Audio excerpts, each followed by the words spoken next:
What's going on, guys? In today's video, I'm going to be showing you guys how to use SellerAmp Advanced Search. What SellerAmp Advanced Search does is it filters down your product sourcing based on the criteria that you select so that you can be looking at products and brands that you specifically want to be looking at. Take notes along the way because this tool is super powerful. All right, guys, so first things first, you're going to have to sign up for SellerAmp here. The pricing right around is $29.95 is the one that I suggest you go for, the Getting Serious plan. And that's because this one you could do, but you're going to be maxed out at 1,000 products a month. And if you're trying to be successful with this Amazon business, 1,000 searches a month is just not enough. You got to go with the $29.95 one. Once you sign up, you're going to come across this page right here, guys, and you're jumping right over to the Advanced Search tab.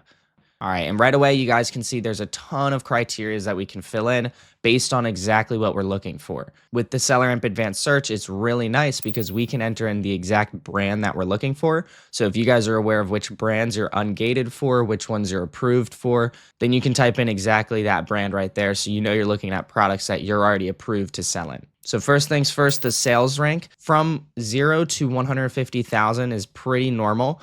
I usually like to do 1 to 100,000. The sales rank is the BSR. That's however high the product ranks in Amazon's catalog. And so if the sales rank is lower, that means the product is selling faster because it's listed higher in Amazon's catalog. Anything 100,000 and under BSR is usually pretty good and sells pretty well. So I put that as the max.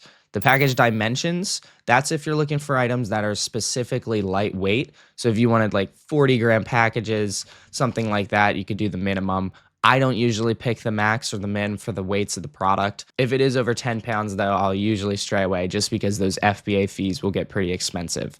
And then for here, the miscellaneous, the Amazon offer availability. This is extremely important to take note of. We don't want to compete against Amazon all the time. There's an occasional chance where we might be able to win the buy box against Amazon, but it's not likely.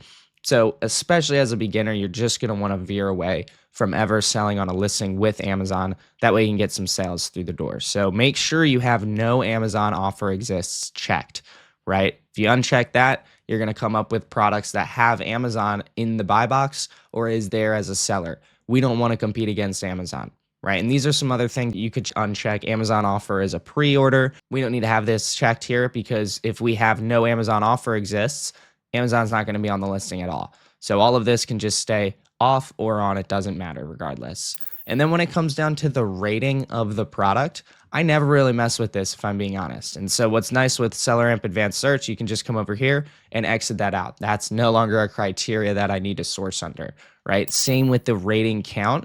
Some people like to mess around with this. You can if you'd like. I personally have done over $3 million in revenue on Amazon, and I've never messed with the rating count here as a sourcing criteria. So I just exit that out as well. And then this is really useful as well right here, the 90 days out of stock percentage for Amazon. If you want to make sure that Amazon has been out of stock for a certain amount of days, you could enter that in as well. And then what we can do is actually add our own personal criteria. And there's just endless amounts of options here. And so I'm going to add the criteria that I personally look for, and you guys can follow along here. So I'll usually always type in the offer counts, right? Because I want to compete against a certain amount of sellers. I'll always just go for new and then current.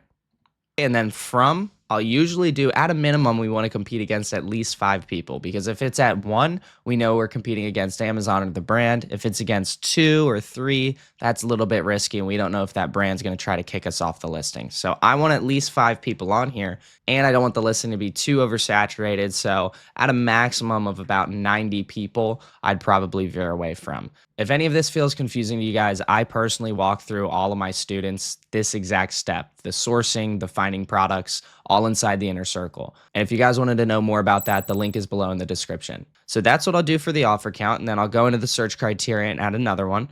The next one I add is usually the price of the product. So I'll go here, new, current, yet again. And usually I want to find products that are at least $20 because anything under that is going to be pretty cheap and we're going to be having a hard time trying to find some profit after the Amazon fees. So I go for $20 items at a minimum. And then at a maximum, I don't mind if it's a super expensive item because higher selling price items will actually give you some more profit.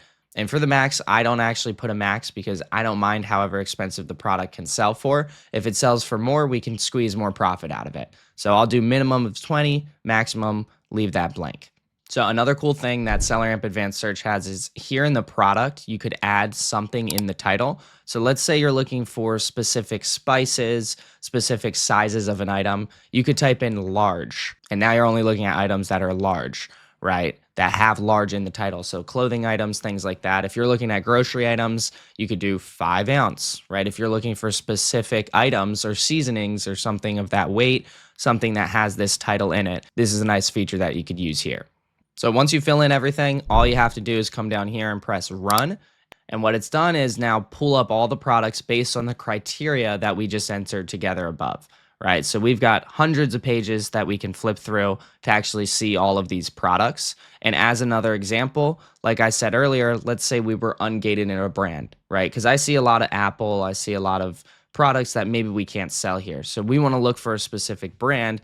As an example, we could just type in Gap, right? Press enter, and then we can rerun it. So now based on all of this criteria, plus it having to be Gap, brings up all of these products here. So SellerAmp is super useful because you can just filter it down, and now look at this. We've got all these products right here.